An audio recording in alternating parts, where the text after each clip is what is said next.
So you notice the images look pretty good even on an IMAX screen. And that's because even though the satellite was launched in 2010, two of the instruments already had 4K by 4K CCDs, so 16 megapixel images. And these instruments were taking basically images of the sun every second. So yeah, like imagine taking with a 16 megapixel camera an image every second continuously. Actually, because of several cameras, it's more than one image per second, but continuously for 10 years. This is what SDO has done. And we get data like this. So there are images of magnetic maps here from the helioseismic and magnetic imager using the technique I described before. But because we can measure the shape and the shifts of spectral lines, we can also make so-called Dopplergrams. So using the Doppler effect, such that when things are in motion, the frequency of waves shift a little.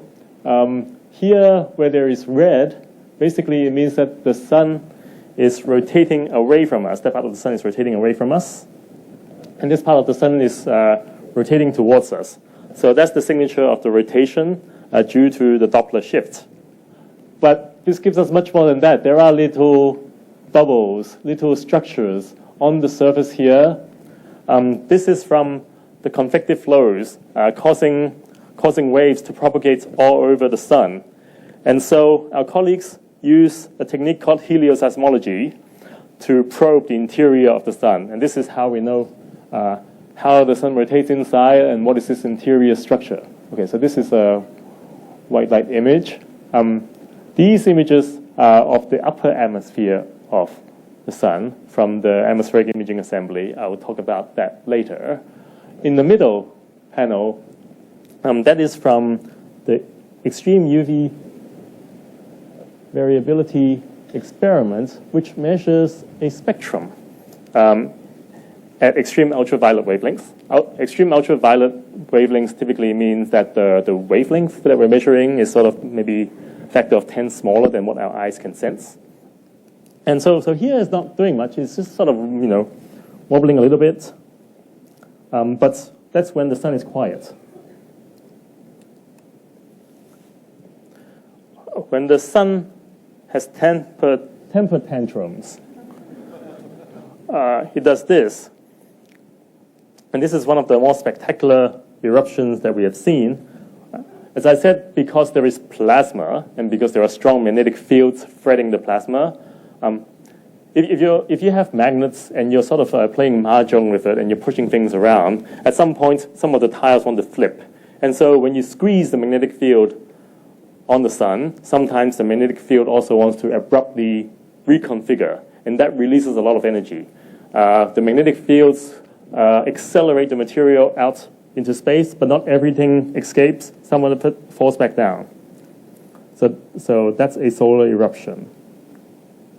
And we can create artificial eclipses by having telescopes that have an occulting disk in the middle to cover the bright sun. And this is what is on the Solar and Heliospheric Observatory. That's still operating. It's already several decades. And so you can create artificial eclipses and you can track what the higher corona does. And you find that when there are big eruptions, there are things that almost look like light bulbs shooting off the sun. That the bright points are moving in the back, either planets or comets flying into the sun. But you see these big light bulbs pinching off. And these are the coronal mass ejections which shoot out into interplanetary space.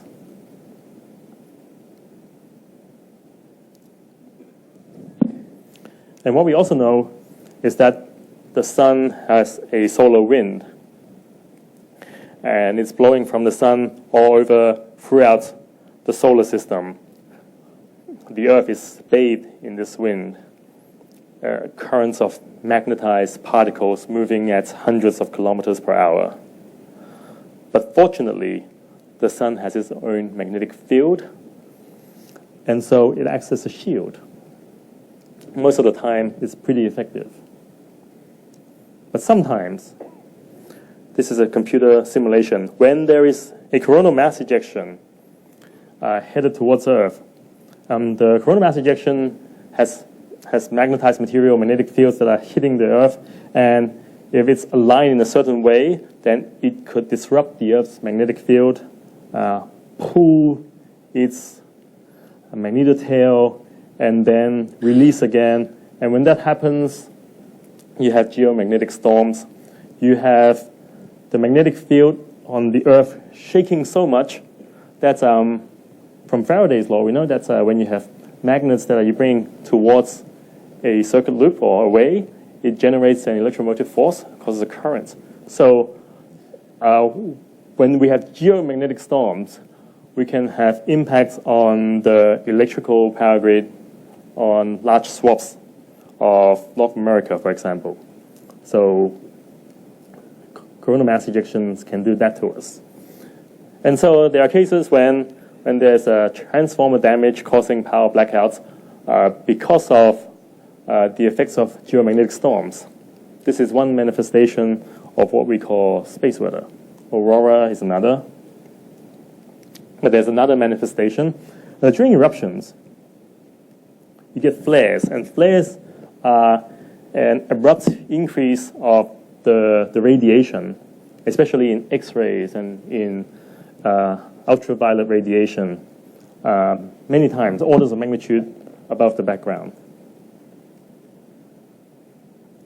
When that happens, this radiation is absorbed in the upper atmosphere. It impacts the ionosphere, and when the ionosphere is disrupted, it can cause radio blackouts. So NOAA, the weather agency, is not interested just about weather that we're familiar with, but also space weather. And so solar flares is another cause of a space weather effects where we have disruptions in radio communications. And that matters for aviation. For example, you want the planes need to be able to maintain constant radio communication, and if there's a risk that you cannot do that, they might fly a different route, especially in the northern regions. For example, if you fly from California to Europe, you would go pretty high, far north, but the airlines pay attention to solar flares. And then in 2017, we had two of the biggest flares of the current solar cycle. And that happened when Hurricane Irma was passing through the Caribbean and Florida. And so just as there was the need for emergency help and evacuations using amateur radio, radio communications were disrupted for 3 hours because of the solar flare, the strong solar flare. So it was, in a sense, a perfect storm. Okay. So from the measurements that we have from missions like the Solar Dynamics Observatory, from what we learn about the solar corona and the solar surface, we can start to build numerical models trying to understand the physics of what drives solar flares. And so this is a video that we made for one of the papers we published where we carried out so-called magnetohydrodynamic simulations. And magnetohydrodynamics is like hydro simulations, fluid simulations, except that you are coupling the evolution of the magnetic field and the plasma. As I was saying before, the plasma drags the magnetic field has a back reaction on the plasma. So this is what we capture. And I will just let the video explain itself.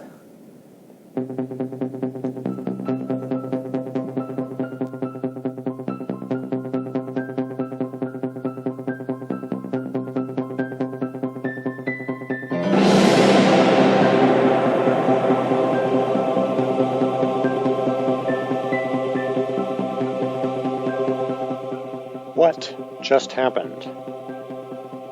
Let's take a look at the life cycle of a solar flare.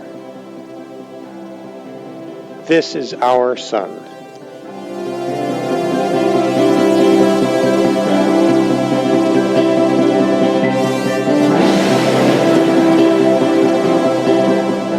Magnetic loops above sunspots trap and heat plasma up to a few million kelvins.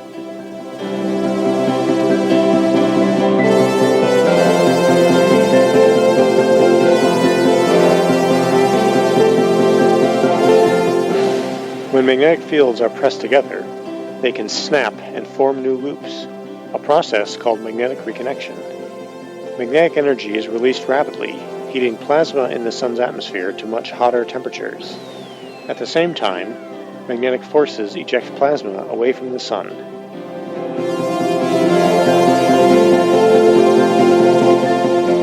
Like metallic rods, coronal loops are efficient conductors of heat.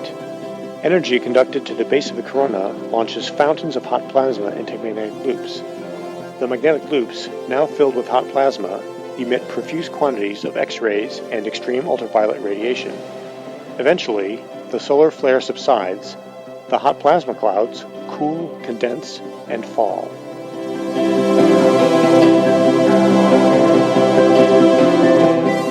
This is called coronal rain.